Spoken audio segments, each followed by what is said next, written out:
Hello friends, దేవుని కృప వల్ల అయ్యగారు అమ్మగారు మీ అందరికీ దేవుని యొక్క విలువైన ప్రసంగములు స్వయంగా రాసినవి మీకు అందచేయాలని కోరుకుంటున్నాను. మా పుస్తకంలో సిలువ ధ్యాన ప్రసంగములు 83 ప్రసంగములు, క్రిస్మస్ ప్రసంగములు 50 ప్రసంగములు, బైబిల్లోని స్త్రీల ప్రసంగములు 72 ప్రసంగములు, మోషే సుఖోపవాస ప్రసంగములు 63 ప్రసంగములు. ఈ పుస్తకంలో అయ్యగారు అమ్మగారు స్వయంగా రాసినవి మీ అందరికీ అందాలని కోరుకుంటున్నాము. మా పుస్తకములు కావాల్సిన వారు కాంటాక్ట్ అవ్వాల్సిన numbers: Bapatla reverend doctor P Jayapal గారు, phone number 9866412025. Guntur doctor P Prasad Rao గారు, ఫోన్ నెంబర్ 9413685994 అండ్ 9705789407. మా పుస్తకంలో మీరు తీసుకొని చదివి ఆదరణ పొంది దేవుని మహిమపరచాలని కోరుకుంటున్నాము. Don't forget to like the video. Thank you. అందరూ కూడా ప్రార్థన చేసుకోవాలి. ప్రభావ, నాకు వినుబుద్ధి పుట్టించండి, వాక్యమును విని నేను భద్రపరుచుకునే కృప దయచేయండి అని అందరూ కూడా ప్రార్థన చేసుకోవాలి. ఏదో వచ్చాము వెళ్ళామన్నట్టు కాదు, మనసులో ప్రార్థన చేసుకోవాలి. అప్పుడు దేవుడు నీకు వినే మనసు ఇస్తారు.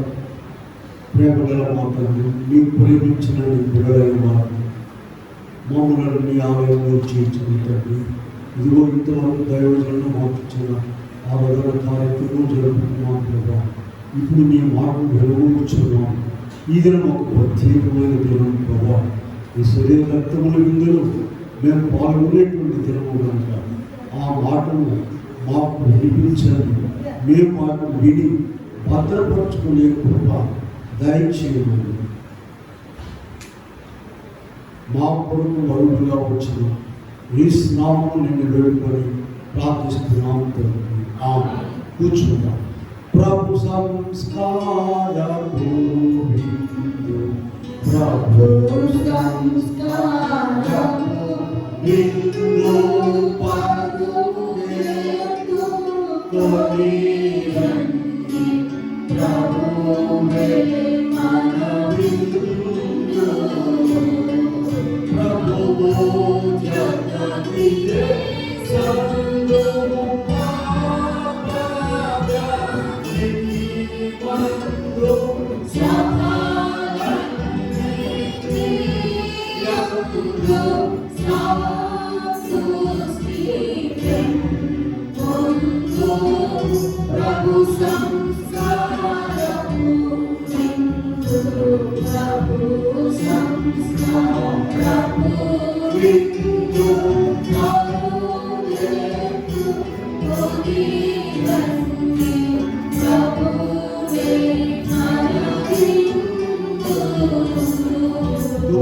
తొమ్మిదో వచ్చిన పాడదాం. తొమ్మిదో వచ్చిన మనము ప్రభుని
పరిశుద్ధ గ్రంథము అందరి చేతిలో ఉండాలి.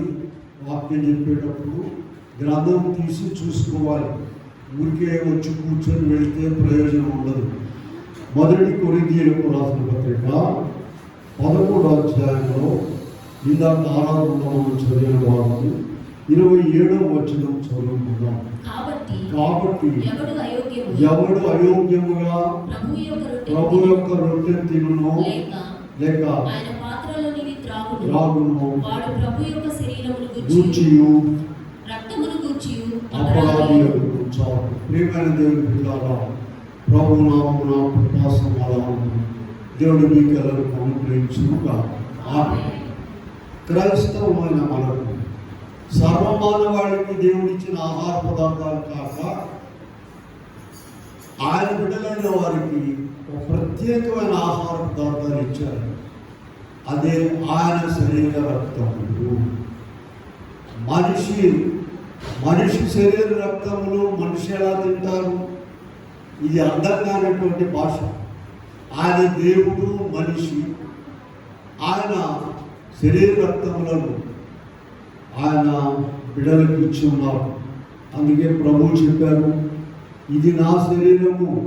చూడండి 24వ వచనం చూద్దాం. అదే అధ్యాయంలో దాని గురించి, ఇది మీ కొరకైన నా శరీరము నన్ను జ్ఞాపకం చేసుకుంటకై ఆ ప్రకారమే భోజనమైనమాట. నా రక్తం వలన త్రాగునప్పుడెల్లా. కనుక ఈ భాష అర్థం కావడానికి మనుషులకు చాలా కాలం పడుతుంది.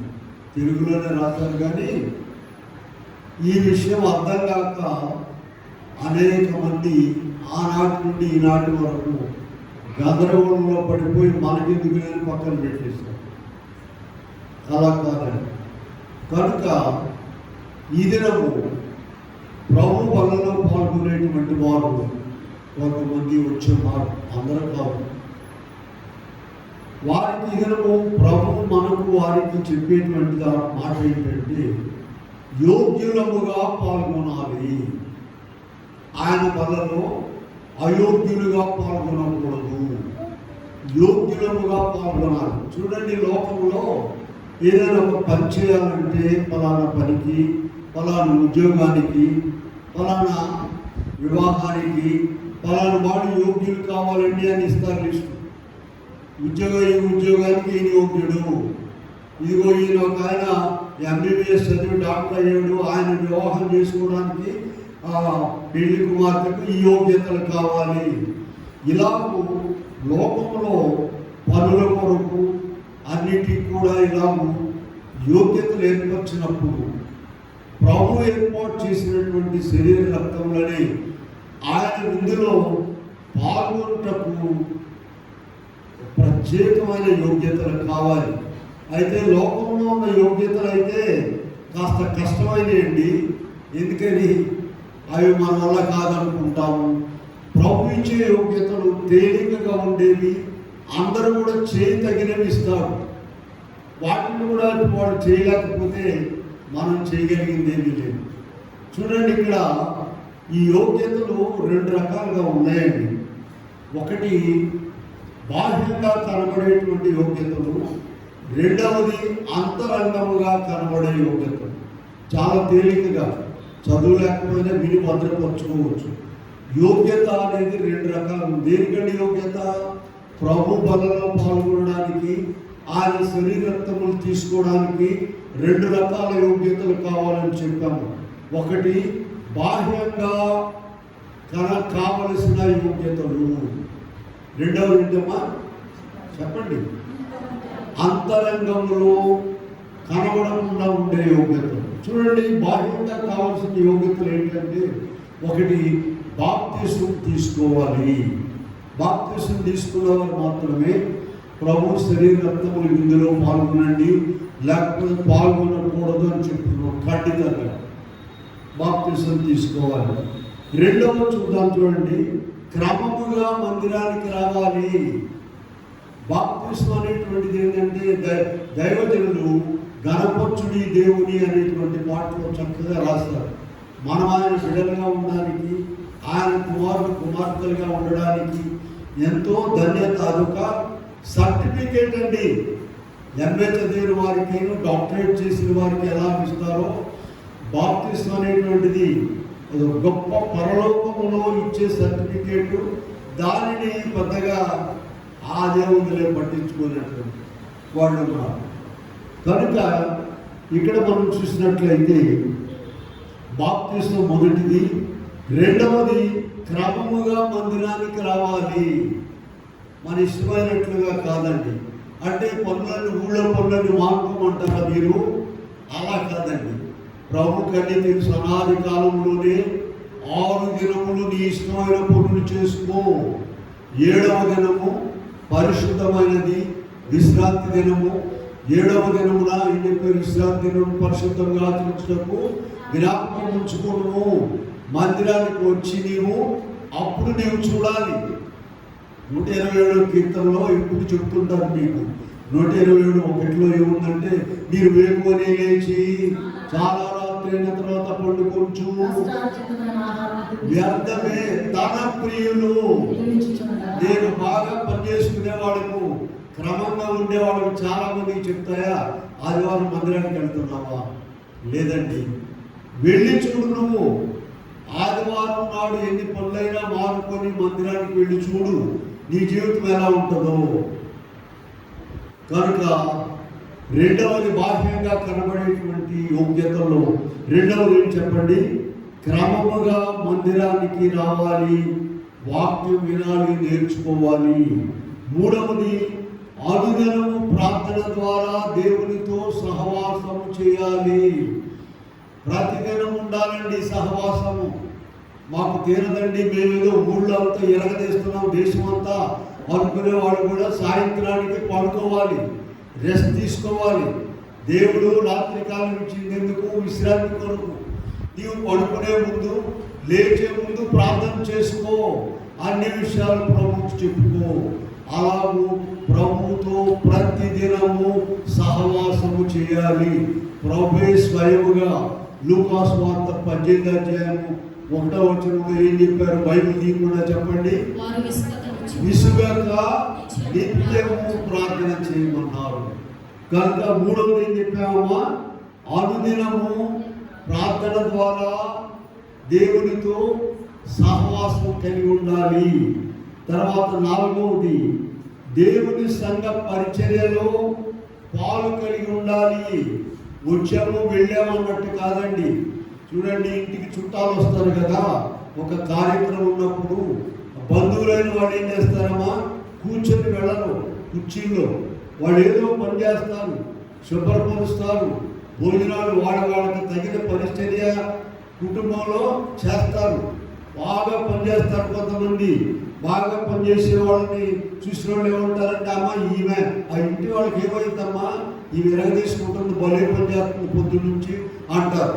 అనగానే ఇప్పుడు వాళ్ళు ఏం చెప్తారు? తెలిసిన వాళ్ళు, అమ్మ వెళ్ళి వాళ్ళ కూతురమ్మ, అబ్బో ఇంకా అత్యధిక చెప్పాల్సింది.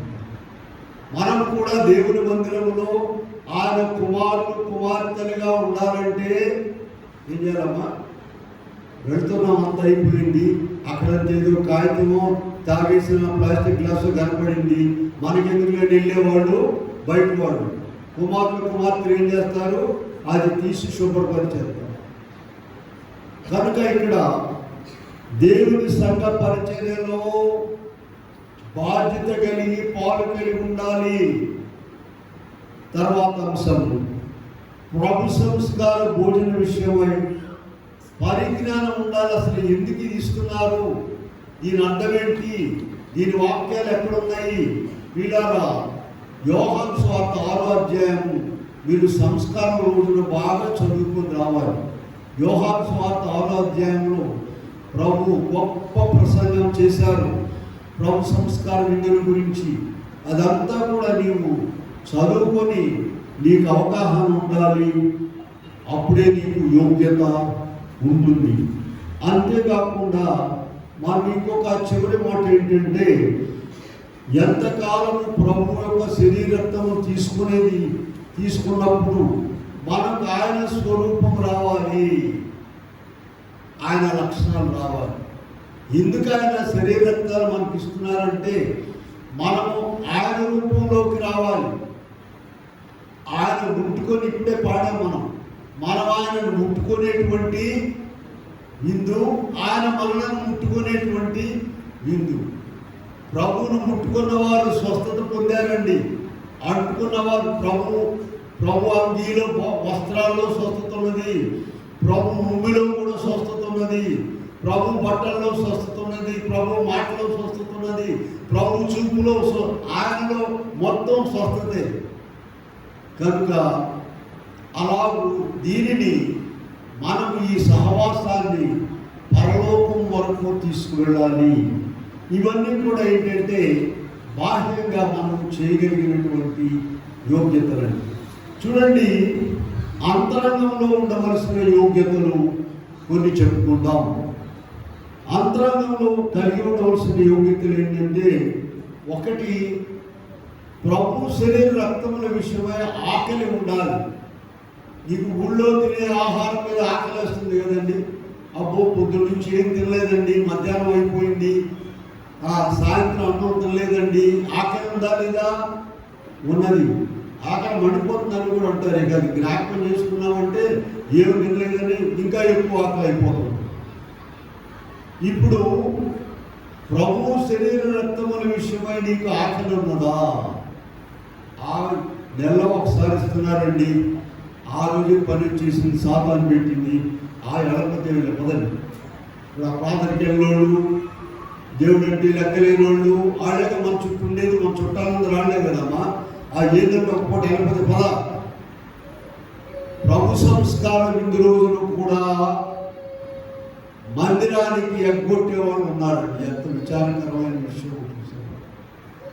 వాళ్ళ గురించి ప్రభు బాధపడుతుంటారు. మేము అయ్యో చాలా ప్రార్థన పరురాలే, భక్తిగా ఉంటారు అనుకుంటామే, సంస్కారం రోజు రాలేదే ఎగ్గొట్టి ఎలా పలకరించండి. అబ్బో అసలు మేము 5 గంటలు బస్సు ఎక్కాము, బండి దిగాము, విమానం ఎక్కాము, 100 చెప్తారన్నమాట. వెళ్ళలేకపోవాలి. నీకు ఆకలి ఉన్నదా? భయం ఉన్నదా? కొన్ని సంఘాల్లో ప్రతి ఆదివారం ఇస్తున్నారు, మంచిదే. అసలు అయ్యగారు అయితే ప్రతి ఆదివారం కాదు, ప్రతి క్షణము, ప్రతి నిమిషం కూడా సంస్కారం తీసుకోవాలని చెప్పారు. నిమిష సంస్కారం అని కూడా ఉంది. కనుక ప్రతి ఆదివారం ఇచ్చేసరికి దాని విలువ లేకుండా పోతుంది. సరే, ఏదేమైనా అది కాదు, నెలలో ఒక్కసారి దాని కొరకు ప్రార్థన చేసుకుని సిద్ధపడి, నీకు ఆకలి ఉండాలి, అమ్మో ఈరోజు సంస్కారారాధన, వెళ్ళకపోతే ఎట్లాగు, 100 పనులున్నా సరే పక్కన వాయిదా వేయొచ్చు. ప్రభు రాని కూడా ప్రార్థన ఆకలి ఉంటే. కనుక మొట్టమొదటి ఏం చెప్పండి, ఇక్కడ ఆకలి ఉండాలి. రెండవది ఆశ ఉండాలి. ప్రభు శరీర రక్తములు తీసుకోకపోతే ఎలాగూ అనేటువంటి ఆశ నీలో ఉండాలి. అంతేకాకుండా మరి ప్రభు యొక్క శరీర రక్తములు అనేటువంటి భయం ఉండాలి. ఎవరన్నా విందుకు పిలిచారనుకోండి, అబ్బా బాగా ఉన్నవాళ్ళు ఎవరో గొప్పవాళ్ళు విందు అయితే ఏమేమి పెడతారో, ఎన్ని ఐటమ్స్ ఉంటాయో ఆశ ఉంటుంది. స్వీట్లు, హాట్లు, అవి కాక ఇవి కాక భోజనాలు, ఎముకలు ఏం చేస్తారు కదండి, అవన్నీ కూడా ఆశ ఉంటుంది. ఇప్పుడు ప్రభు శరీర రక్తాలనే ఐటమ్ ఏంటి అసలు? అది చూడండి, అది చాలా మందికి అర్థం కాక ఒక మాట చూపిస్తాను చూడండి మీకు బైబిల్లో. యోహాను సువార్త 6వ అధ్యాయంలోకి వెళ్ళండి. యోహాను సువార్త 6వ అధ్యాయము చదువుకొని చెప్పాను కదా నేను. అప్పటి నుండి ఆయన శిష్యులలో అనేకులు వెనుక తీసి మరి ఎవడును ఆయనను వెంబడింప. 52వ వచనం చూడండి. యోహాను సువార్త 6వ అధ్యాయంలో 52వ వచనం. యూదులు ఈయన తన శరీరమును తిననీయగలడని ఒకరితో ఒకరు వాదించిరి. వింటున్నారమ్మా? ఇవాళ కూడా ఉన్నారు ఈ మాట వాదించుకునేవాళ్ళు. బాగా ఈ నాన్ వెజిటేరియన్ ముక్కలు తినడానికి అలవాటు పడి, ఒక ముక్క వేయండి, జంతువులు ఎక్కడదో ఊరినే చెప్పేస్తాడు ఆయన. ఏటది కానీ కోడిది కానీ ఇంకే తింటారు కదా, ఈ ముక్క ఎక్కడిది నిమిషంలో చెప్పేస్తారు. తిని తిని తిని ఇప్పుడు వీళ్ళకి అర్థం కాదు ఏంటంటే, ఈయన తన శరీరమును ఎంత వెనకబడిపోయి ఉన్నారో చూడండి. ఈ అర్థం కాక కొంతమంది వెళ్ళిపోయారంట. ఇవి ఇందాక చదివారు కదా 66లో. అప్పటి నుండి ఆయన శిష్యులను అనేకులు ఈనాడైతే ఈ గోలంతా మనకి ఎందుకని అసలు ఎత్తేసేసారు. అసలు ప్రభు సంస్కారం విందు లేకుండానే ఎత్తేసారు. కనుక ప్రియులారా, ఇక్కడ మనం చూసినట్లయితే ఇప్పుడు మనము అంతరంగంలో ఉండవలసిన యోగ్యతల గురించి మాట్లాడుతున్నాము. ఒకటి, నీకేముండాలి? ఆకలి ఉండాలి. ఊళ్ళో ఆహారం వరకైతే ఆకలి ఉంది, చిన్నప్పటి నుంచి తిన్నా కూడా మళ్ళీ తెల్లారేపాటు మళ్ళీ ఆకలే. మరి ఇప్పుడు ప్రభు శరీరముల విందులో నీకు ఆకలి ఉన్నదా పరిశీలించుకోవాలి. ఆశ ఉండాలి. ప్రభు శరీరత్వంలో అనే భయం ఉండాలి. అలాగే తగిన శుద్ధి, సిద్ధపాటు ఉండాలి. ఊళ్ళో ఉన్న భోజనాలకు వెళ్ళేటప్పుడు ఎంత సిద్ధపడుతున్నావు మనము? ఆడేళ్ళు ఒక ఆకేస్తారు, తిండి రావడానికి వెనకాలాడు కూర్చుని దానికి పొద్దున్న నుంచి తయారయ్యి ఆ చీర కాదు, ఈ చీర కాదు, ఆ పౌడర్ రాసి, ఈ పౌడర్ రాసి, ఎందుకంటే జనం చూడాలి కదా, అప్పుడు పర్వాలేదు, సిద్ధపడిపోతున్నారే. ప్రభు శరీర రక్తంలో విందుకు వచ్చేటప్పుడు నీవెంతగా బాహ్యంగా సిద్ధపాటు ఉండాలి, అంతరంగంలో సిద్ధపాటు ఉండాలి. దైవజనులు 7 రకాలైన శుద్ధి చెప్పారు, గుర్తుందా మీకు? 7 రకాలైన శుద్ధి. ఎవరు చెప్పగలరా వాటిని? చెప్పండి. పుస్తకాలు పెట్టి రాసుకోమని చెప్తున్నాము, రాసుకోలేకపోతున్నారు. చూడండి, మతి శుద్ధి, ఉదర శుద్ధి, వాక్ శుద్ధి, ప్రియులారా స్థల శుద్ధి, వస్త్ర శుద్ధి, ఇవన్నీ కూడా నీవు దైవ సన్నిధిలోకి వెళ్ళేటప్పుడు ఉండాలి.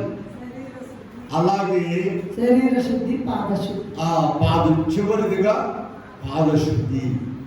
ఇలాగూ ప్రియులారా ఇవన్నీ కూడా ప్రభు శరీరత్వముల విందులోనికి వెస్ట్ గోదావరి జిల్లాలో అయ్యారట. రేపు రాత్రి మరి ప్రభు సంస్కారం విందు ఉంటుందయా, భోజనం అని చెప్పారట. అందరూ కూడా అక్కడ ఆకు ఇచ్చేవాళ్ళు కదంట ఆ దినాల్లో. అందరూ పళ్ళాలు, గ్లాసులు, చెంబులు తెచ్చుకున్నారంట. ఇది విందనేసరికి ఈ భోజనాలు పెడతారు కాబట్టి పళ్ళాలు, చెంబులు, గ్లాసులు తెచ్చారట.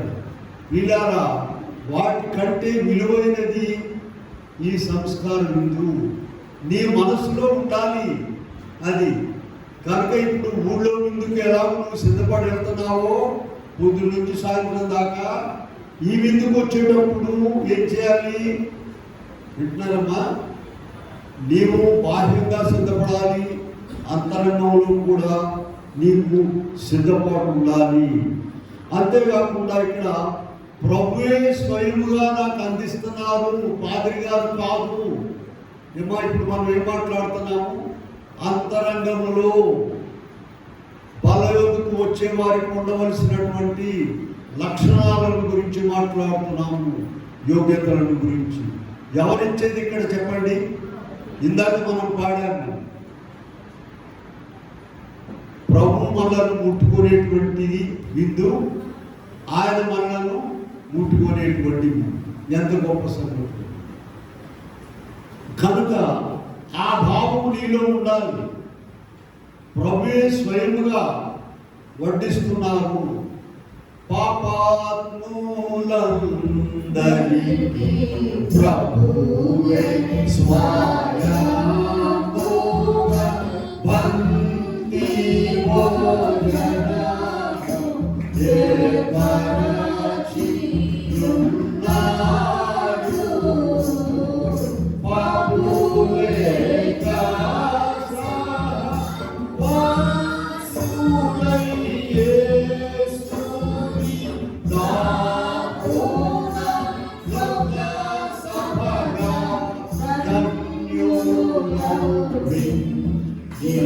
ఏర్పరచియున్నాడు. పాపులేక పుస్తకంలో ప్రభు సంస్కారం అనే పాట ఉన్నది. ఆ పాట చదువుకోండి, ఎంతో బాగున్నది. కనుక ప్రియులారా ఇవన్నీ కూడా నీ మనస్సులో ఉండాలి. ఇక్కడ ఇచ్చేటువంటిది రొట్టె కాదు, ప్రభు శరీరము. ఇక్కడ అందించేటువంటిది ద్రాక్షారసము కాదు, ప్రభు యొక్క రక్తము అనేటువంటి భావము నీలో ఉండాలి. అదే ఇక్కడ అంతరంగా సిద్ధపడాలి. ప్రభు చెప్పారు, మీరు ఇందాక చదివా మనము మొదటి కొరింథీ పత్రిక 11వ అధ్యాయంలో 27 నుంచి చదివిన, మనం ముందుగా 24 నుండి చదివినట్లయితే, ప్రభు ఒక రొట్టెను తీసుకొని కృతజ్ఞతాస్తుతులు చెల్లించి విరిచి వారికి ఇచ్చి ఏం చెప్పారు? ఇది నా శరీరము, మీరు పుచ్చుకొని తినుడి అని ఆయన చెప్పిన మాట. నేను వచ్చే వరకు దీన్ని చేయండి అని చెప్పారు. కనుక ఇప్పుడు మనకు అంతరంగంలో కావలసిన యోగ్యత ఏంటంటే, ఇక్కడ బల యొక్క మనకి ఇచ్చేటువంటిది రొట్టె కాదు. రొట్టె ఊళ్ళో దొరుకుతాయి, బజార్లో ఉంటారు. ఒక ఆమె ఉంది విజయవాడలో, ఆమె ఏం చేసిందంటే, అయ్యా సంస్కారంలో ద్రాక్షారసం ఇస్తున్నారు కదా, అది ఒక బాటిల్ కొనుక్కెళ్ళి తింటుంది. అంత గొప్ప చిన్న చిన్న గ్లాసులు కాదండి, ఆ యొక్క నరసమ్మ కాదండి, బాటిల్ కొనుక్కెళ్ళి తాగుతుంది. అదేంటండి? అది ద్రాక్షారసము, అది ప్రభు యొక్క శరీరం కాదు. విలువైనటువంటి బాటిల్స్ ఉన్నాయి ఊళ్ళో, మీరు కొనుక్కొని తాగాలంటే కాన్సన్ట్రేటెడ్ ద్రాక్షారసం నీళ్లు కలపకుండా కావాలండి. అది బజార్లో దొరికేది ద్రాక్షారసమే, బజార్లో దొరికేది రొట్టె మాత్రమే. అయితే ఇక్కడ విందులో వడ్డించేది ఏం చెప్పండి? ప్రభు యొక్క శరీరము, ప్రభు యొక్క రక్తం. ఈ భాష అర్థం కావాలంటే ఎంత చదవాలండి? చాలా చదువుకోవాలి. మరి ఆ స్టాండర్డ్ నీ దగ్గర ఉన్నదా లేదా చూసి. కనుక ఇవన్నీ కూడా మనకు కావలసినటువంటి యోగ్యతలు. ఈ యోగ్యతలను మనం ధరించి ఉన్నట్లయితే ప్రయోజనకరంగా ఉంటాం. ఈ యోగ్యతల గురించే మనం కొన్ని విషయాలు చూద్దాం. చూడండి, లూకాసు వార్త 8వ అధ్యాయంలో 15వ వచనం నుండి ఇందాక మనం ఆరాధనలో చదువుకున్నాం. లూకాసు వార్త 8:15 చూడండి. మంచి నేలను విత్తనమును పోలిన వారెవరనగా యోగ్యమైన మంచి మనసుతో వాక్యము విని దానిని అవలంబించి ఓపికతో ఫలించువారు. లూకాసు వార్త 8వ అధ్యాయంలో 15వ వచనం చదివాము. మంచి నేల నుండి విత్తనమును పోలిన వారెవరనగా యోగ్యమైన మంచి మనసుతో వాక్యం విని దానిని అవలంబించి ఓపికతో ఫలించువారు. చూడండి, రొట్టెనిచ్చింది నా శరీరము, ద్రాక్షారసం ఇచ్చిన రక్తం అని చెప్పింది ఎవరండి? ఇప్పుడు ఒక మాట ఎవరన్నా చెప్పారనుకోండి, ఏమంటారంటే వినేవాడు ఎవరు చెప్పారమ్మా ఈ మాట? ఆ మనిషి స్టాండర్డ్ బట్టి ఉంటుంది. ఎవరో పనికిరాని వాడు లెక్కలేని వాడు చెప్పారనుకో, తీసేసి వదిలేసి ఆరోగ్యం. ఎవరన్నా గట్టి వాళ్ళు చెప్పారనుకోండి, మంచి మనుషులు, దాన్ని ఆలోచించాలి. మనుషులందరినీ మించినటువంటి మనిషి దేవుడు, ప్రభు స్వయముగా చెప్పిన మాటను ఆలోచించాలా అక్కర్లేదా? దేవుడు ప్రతి మనిషికి జ్ఞానం ఇచ్చాడండి, ఆలోచించండి. ఎవరు చెప్పిన మాట ఇది? ఎవరు చెప్పారమ్మా? దారిపోయేవాళ్ళు కాదు, అయ్యగారు అమ్మగారు కాదు, ప్రెసిడెంట్ గారు కాదు, సెక్రటరీ గారు, ఇంకొక ఆయన కాదు. ప్రభువే స్వయముగా చెప్పారు. దానిని అనుసరించాలి, ఆలోచించాలి, యాజ్ ఇట్ ఈస్గా దాన్ని భద్రపరచుకోవాలి. ఇంక దాంట్లో తిరుగులేదు. ఆ మాటకు, ప్రభు చెప్పిన మాటకు తిరుగులేదు. దేవుడు చెప్పిన ఏ మాట అయినను, లూకాసు వార్త 1:37 చూడండి. లూకాసు వార్త 1:37 ఏముందో చదవండి. ప్రభు దేవదూత మరియమ్మతో చెబుతుంది, దేవుడు చెప్పిన ఏ మాట అయినను నిరంతరము కానేరదు. కనుక యోగ్యముగా మనం వాక్యాన్ని తీసుకోవాలని. ఫలించడం అంటే ఏంటి? నీ వాక్యమని అంగీకరించి బలయోగకు వచ్చి ప్రభు శరీర రక్తాలు తీసుకోవడమే నీవు ఫలించుతా. ఆ వంకలు ఈ వంకలు పెట్టి ఇప్పుడు కాదు రండి, అప్పుడు కాదు రండి, తర్వాత రండి, తర్వాత చూద్దాంలే, నువ్వు పెద్ద ఆఫీసర్ విడదాకా వస్తావు ఆయన నీ గొప్ప చూస్తున్నాడు అనుకున్నావా? ఈ లోపల కాలం అయిపోయి వెళ్ళిపోయిన వాళ్ళు చాలా మంది ఉన్నారండి. తీసుకుంటాం ఏం తీసుకునేది? ఏందమ్మా తీసుకునేది? మచ్చాన్ని పడి తీసుకోవాలి. ప్రియులారా అలా కాదు. ఇవి కఠినమైనటువంటి మాటలు దయచేసి జ్ఞాపకం ఉంచుకోనండి. కనుక ఎవరు ఫలించేవాడు చెప్పండి? వాక్యమును మంచి నేలను పడిన వారెవరు? వాక్యం విని దాని ప్రకారముగా యోగ్యత, అక్కడ ఉన్నది యోగ్యత అనే మాట, యోగ్యమైన మంచి మనసుతో వాక్యం విని. అలా ఇంకో మాట చెప్తా చూడండి. ఎస్తేరు గ్రంథంలో 1వ అధ్యాయంలో 19వ వచనంలో వస్తీ అనేటువంటి రాణి ఉందండి. ఆమె యోగ్యురాలు అనుకుంటుంది, నేను ఈ రాజ్యానికి రాణిని కదా, నాకు తిరిగే ఉంది అనుకుంటుంది. ఆమె అయోగ్యురాలనే విషయం ఆమెకే తెలియదు. 19వ వచనంలో ఏమి చదవండి.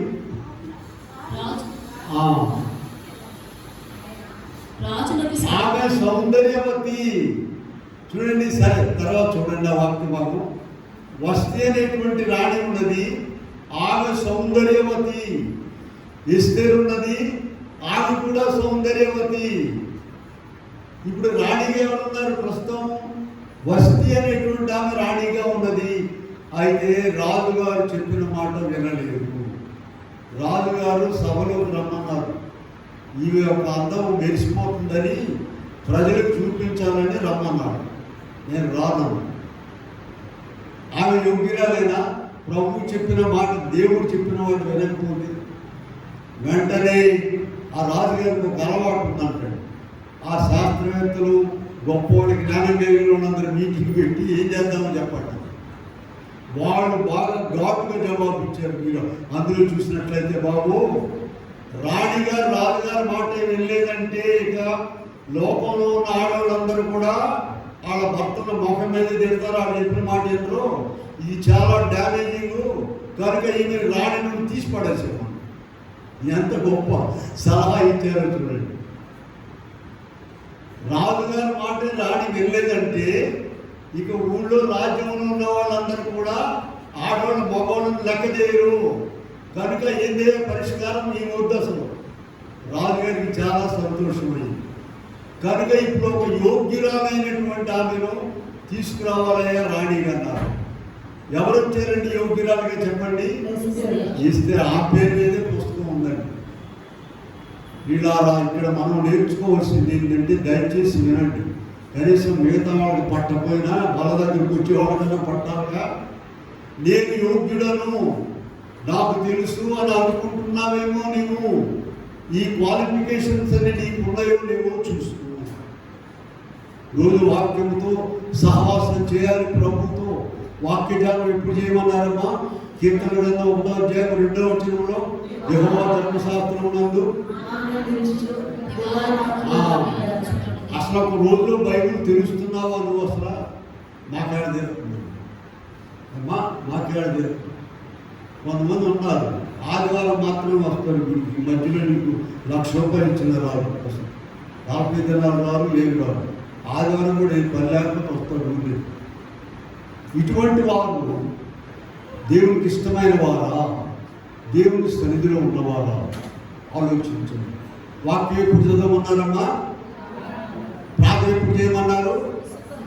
ఎక్కడుంది ప్రార్థన పొందాలి చేయమని చెప్పండి. అది కూడా చెప్పండి. లేదా నువ్వు చెప్పేవాళ్ళు నంబర్, నువ్వు అబద్ధం చెబుతున్నావు అంటారు. లూకాసు వార్త 18:1, కీర్తన గ్రంథము 1:2 వాక్యంలో ఉన్నది నువ్వు నమ్మాలి. కనుక ఇక్కడ మనం చూసినట్లయితే వస్తీ అనేటువంటి రాణి ఏమైందమ్మా? తల కిందుగా వాడికి ఇంటికి పంపించారు. ఎక్కడ నీ రాణి వాసన ఎక్కడ గెడవు వెళ్ళిపోయింది. ఎక్కడ ఉంటుందో ఎవరికి తెలియదు. ఆ సీట్లో ఎవరు కూర్చున్నారమ్మా? యోగ్యురాలైనటువంటి నీవు కూడా ఆలోచించు. పర్వాలేదు, నేను నమ్ముకున్నాను, బాప్తిసం తీసుకున్నాను, నేను సంస్కారం తీసుకుంటున్నాను, సంఘంలో నాకు పలుకోడు ఉంది, ప్రభు లక్షణాలు లేవు. పోటీ అంటే పోటీయే, తగాదంటే తగాదంతే. ఎవరికి వస్తాయి అంటే తగాదాలు, ఎవరికి వస్తాయి చిక్కులు? ప్రభు లక్షణాలు ఉన్న వాళ్ళకి వస్తాయి. అసలు ప్రభు ఎంతవరకు తగ్గించుకున్నాడు? 100 మాట చెప్పాను నీకు నేను. ఇప్పుడు 101సారి చెప్తున్నాను. యోహాను సువార్త 13వ అధ్యాయంలో. యోహాను సువార్త 13వ అధ్యాయంలో చూడండి, చిన్న అధ్యాయం అది. అంతట పళ్ళెములో నీళ్లు పోసి శిష్యుల పాదములు కడుగుటకును తువ్వాలతో తుడుచుటకును. అమ్మా, అర్థమవుతుంది? అసలు ఈ భాష అర్థమవుతుందా? ఎక్కుతుందా? శిష్యుల పాదాలు పళ్ళెంలో నీళ్లు పోసి వాళ్ళ కాళ్ళు కడిగి ఆయన కప్పుకున్న టవల్తో తుడిచాడు. మనమైతే నా పద్ధతి ఇదే, నేను అలా తగ్గించుకోవడం కానీ అడ్జస్ట్మెంట్ కానీ ఏమి లేదు, కుదరదు. ఇది దేవునికి ఇష్టమైన పనేనా ఆలోచించి వాక్యమే నేను మాట్లాడుతున్నాను. అంతవరకు నీవు తగ్గించుకోవాలి. ఇక కల్వరి శిలువ మీదకి వెళ్తే ఇక మన గొప్ప పాఠం ప్రభువు నేర్పించాడు. ముఖం మీద ఉమ్మేశారు. ఎవరైనా ఊరంతా తిరిగినా మన ముఖం మీద ఉమ్మేసి కూడా ఎవరు లేడు. వాళ్ళకి పని పట్టలేదండి, అదే పనేక. చూడండి, ఒక చెంప మీద కొడితే ఇంకో చెంపను ఇవ్వమన్నాడు. నీ దేవుడు అయితే దిగాడు. ఆ లక్షణాలు మనకు, ఆయన శరీర రక్తములు తీసుకునే మనకు ఆ లక్షణాలు కలిగి ఉండాలి. ఇలా సరే, ఇంకొక మాటలోకి పెడదాం. చూడండి, లూకాసు వార్తలో 7వ అధ్యాయంలో 1 నుండి 4 వరకు చూసినట్లయితే, శతాధిపతి యొక్క దాసుడు రోగి చావ సిద్ధముగా ఉన్నాడట. ఆయన యేసుని గూర్చి విని ఉన్నాడు, ఆయన బాగు చేస్తాడని. ఆ సంఘ పెద్దలందరూ కూడా ప్రభు దగ్గరకు వెళ్ళి ఏం చెప్తున్నారమ్మా? ఈయన యోగ్యుడయ్యా.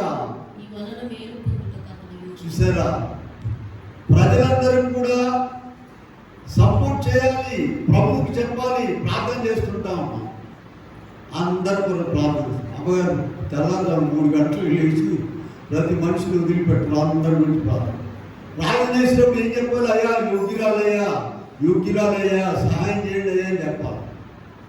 ఇతరులు కూడా యోగ్యురాలని ప్రభువు చెప్పాలి, ప్రార్థన చేయాలి. నీ దగ్గర యోగ్యత ఉంటే యోగ్యురాలని చెప్తారా, లేకపోతే చెప్తారమ్మా? చూడండి, ఇక్కడ సమాజ మందిరంలో అధికారి ఆయన యొక్క యోగ్యుడు ఉన్నాడు, ఆయన దాసుడు, ఆయన యోగ్యుడు, మీరు స్వస్థపరచండి అని రికమెండ్ చేశారు ప్రభువుకు. అలాగే మనము కూడా యోగ్యులుగా పాల్గొంటున్నాము అనేటువంటి మాట ఇతరులందరూ కూడా గమనించాలి. వాళ్ళ యొక్కకు వచ్చేటువంటి వారు ఈయన యోగ్యురాలు, ఈయన యోగ్యులు అనేటువంటి మాట ప్రభువు అనుకోవాలి, ఆయన ఏర్పరిచిన సేవకులు అనుకోవాలి, అందరూ కూడా అనుకోవాలి. సరే, అందరూ అనుకోమాట, అది తీసేయండి.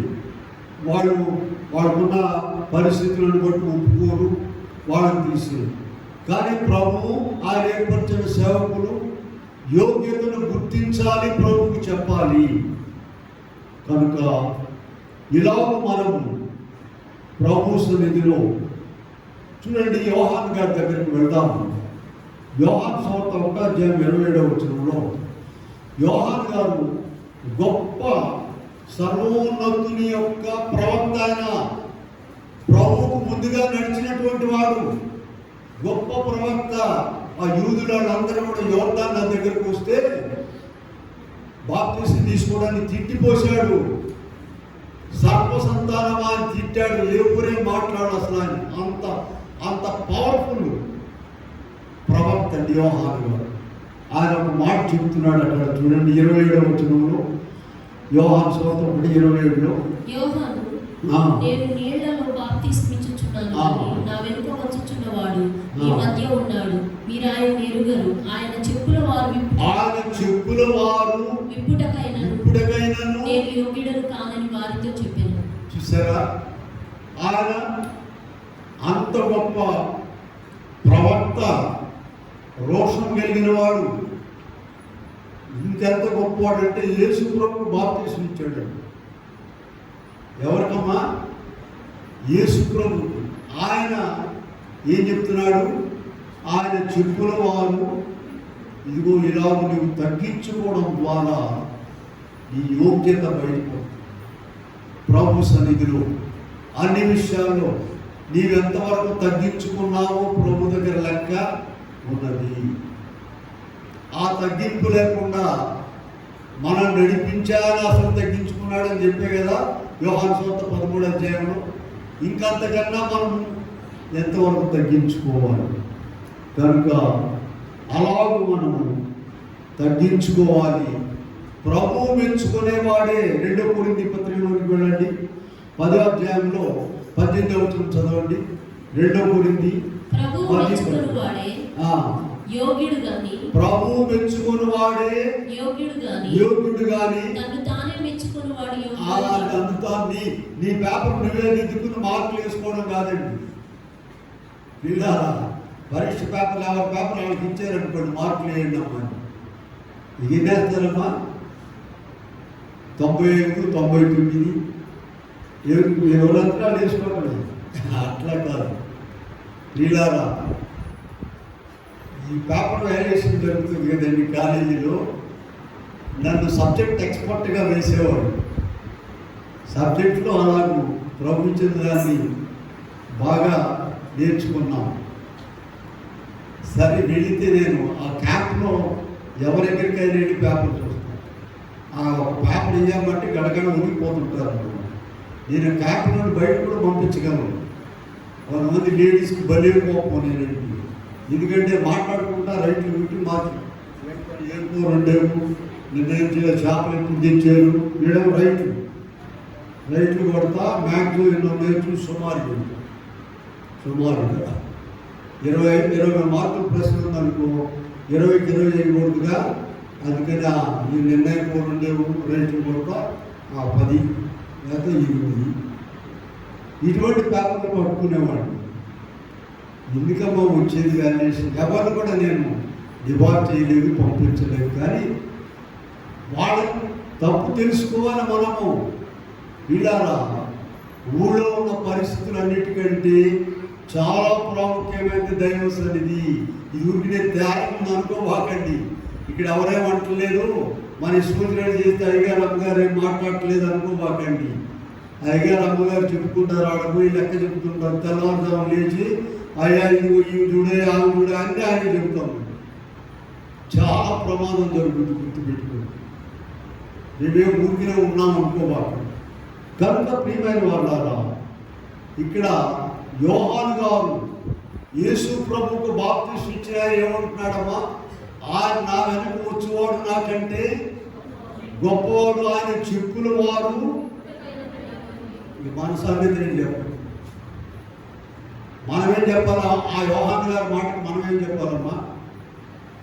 ఆ దగ్గర నుంచోడానికి కూడా పనికిరాము ఆయన చెప్పుతారు. కనుక అటువంటి తగ్గింపు ఉండాలండి. ఈగలు ప్రభు మనతో మాట్లాడే మాటలు ఏంటంటే, ప్రియమైన దేవుని బిడ్డలారా, యోగ్యులముగా మనం పుచ్చుకోవాలి. ప్రతి ఒక్కరిని యోగ్యులుగానే చేశాడు దేవుడు. అయితే నీలో ఉన్నటువంటి లోపమును బట్టి, దుర్మార్గతను బట్టి, పాపమును బట్టి, వాటిని సరిచేసుకోనకపోవటను బట్టి అయోగ్యులుగా ప్రవర్తిస్తూ ఉన్నాము. అది మంచిది కాదు.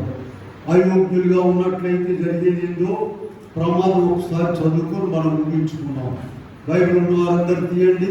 1 కొరింథీ పత్రిక 11వ అధ్యాయంలో మనం చూసినట్లయితే 27 నుండి చూద్దాం. కాబట్టి ఎవడు అయోగ్యముగా రొట్టెను తినును త్రాగును వాడు రక్తమును గూర్చి అపరాధియమును.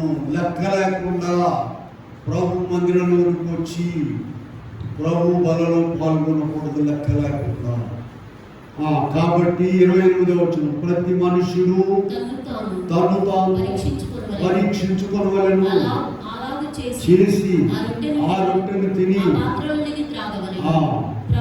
ప్రభు శరీరం అని వివేచింపక తిని త్రాగువాడు తనకు శిక్ష కలుగుటకి తిని త్రాగుచున్నాడు. ఇందువలనని బలహీనులను రోగులై ఉన్నారు, చాలా మంది నిద్రించుతున్నారు. అయితే మనమే విమర్శించుకొని ఎడల తీర్పు పొందకపోదు. వీళ్ళారా, అయితే ఇవి కష్టమైన మాటలేం కాదండి. బైబిల్లో కష్టమైన మాటలు ఉండవచ్చును. ఇదిగో ఇప్పుడు మనం చదివిన భాగం కొంచెం కష్టమే, కానీ నీవు ప్రార్థన ద్వారా అన్ని సాధించుకోవచ్చు. ఒప్పుకోవాలి, ప్రభువా నాకు బుద్ధి లేదయ్యా. ఒక ప్రార్థన చేస్తుంది, అయ్యా నేను నీచు కుక్కనయ్యా. ఎంత గొప్ప ప్రార్థన! ఎవరు ఎనకుండా చేసుకోండి. మీరు ఎవరైనా విన్నారనుకో, నీ బుద్ధి లేదని నువ్వే చెప్తున్నావుగా అని బయట పదాలకి వెళ్ళాను పడుతుంది. అందుకని ఏకాంత స్థలం కోరుము, దేవుని ప్రార్థింప. ఆ పాట కూడా చూడండి ఎంత బాగుంది, పాడండి.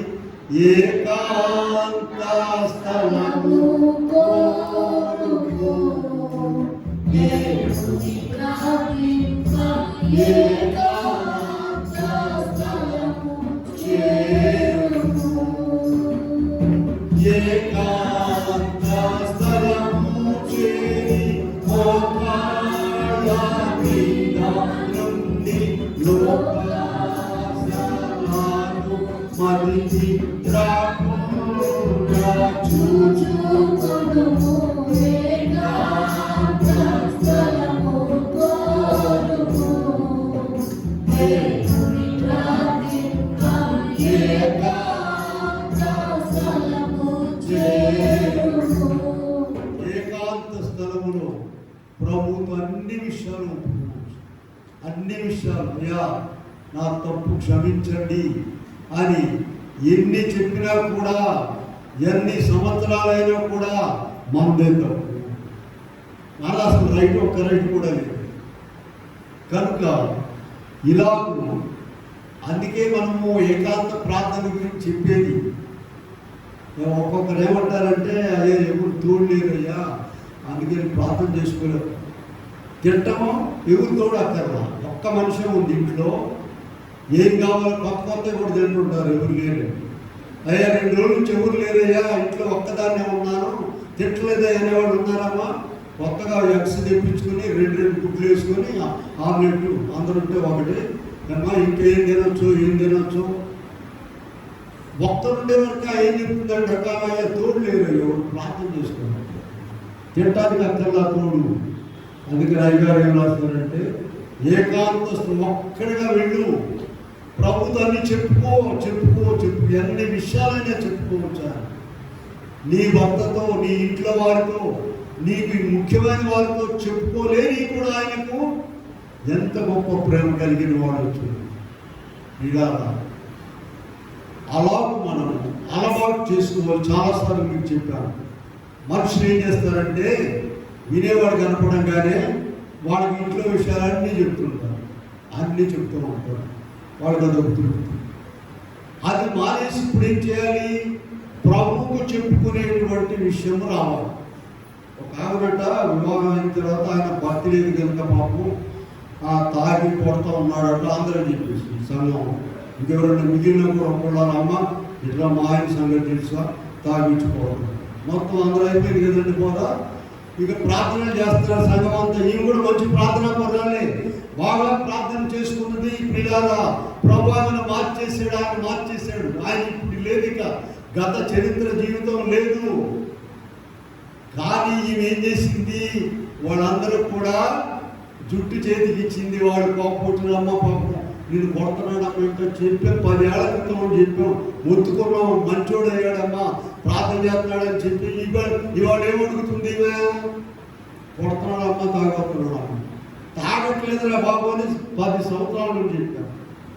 ఎవరు చెప్పారండి ఈ మాట? నీవే. ప్రార్థన చేస్తున్నాం, ప్రభు నెరవేరుస్తానని ఒప్పుకుందా నీకు? ముందు టక చెప్పేశారు.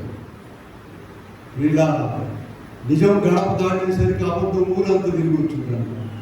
నిజం గడప దాటేసరికి అబద్ధం ఏమైందండి, మొత్తం ఊరంతా తిరగడం అయిపోయింది. వాక్యం బ్రహ్మాండంగా చెప్తున్నారు, ఇక్కడ రాస్తున్నారని చెప్తారు అనుకున్నారా?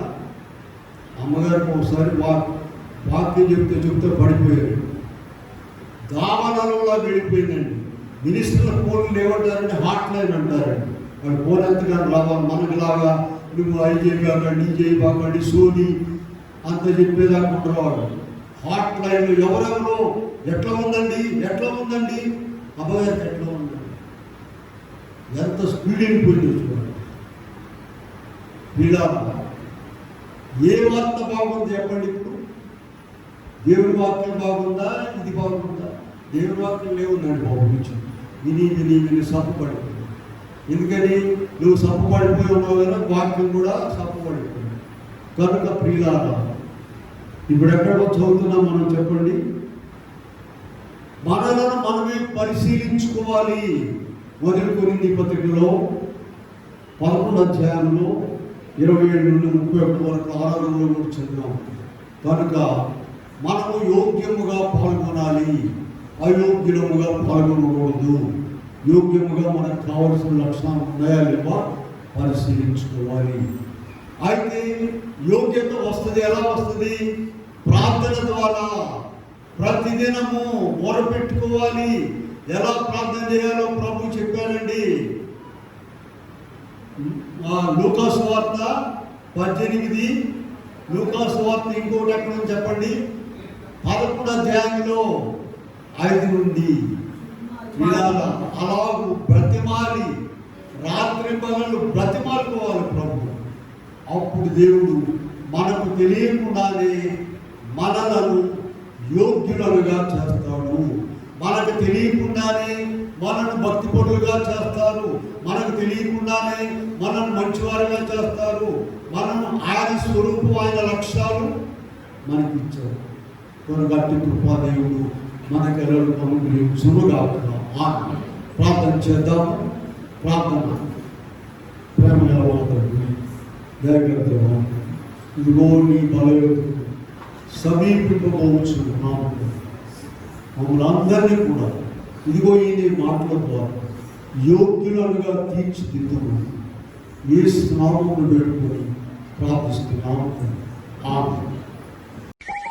హలో ఫ్రెండ్స్, దేవుని కృప వల్ల అయ్యగారు అమ్మగారు మీ అందరికీ దేవుని యొక్క విలువైన ప్రసంగములు స్వయంగా రాసినవి మీకు అందచేయాలని కోరుకుంటున్నాను. మా పుస్తకంలో సిలువ ధ్యాన ప్రసంగములు 83 ప్రసంగములు, క్రిస్మస్ ప్రసంగములు 50 ప్రసంగములు, బైబిల్లోని స్త్రీల ప్రసంగములు 72 ప్రసంగములు, మోషే సుఖోపవాస ప్రసంగములు 63 ప్రసంగములు.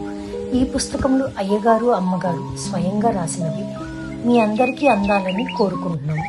మా పుస్తకములు కావాల్సిన వారు కాంటాక్ట్ అవ్వాల్సిన numbers: Bapatla reverend doctor P Jayapal గారు, phone number 9866412025. Guntur doctor P Prasadarao గారు, ఫోన్ నెంబర్ 9413685994 అండ్ 9705789407. మా పుస్తకంలో మీరు తీసుకొని చదివి ఆదరణ పొంది దేవుని మహిమపరచాలని కోరుకుంటున్నాము. Don't forget to like the video. Thank you.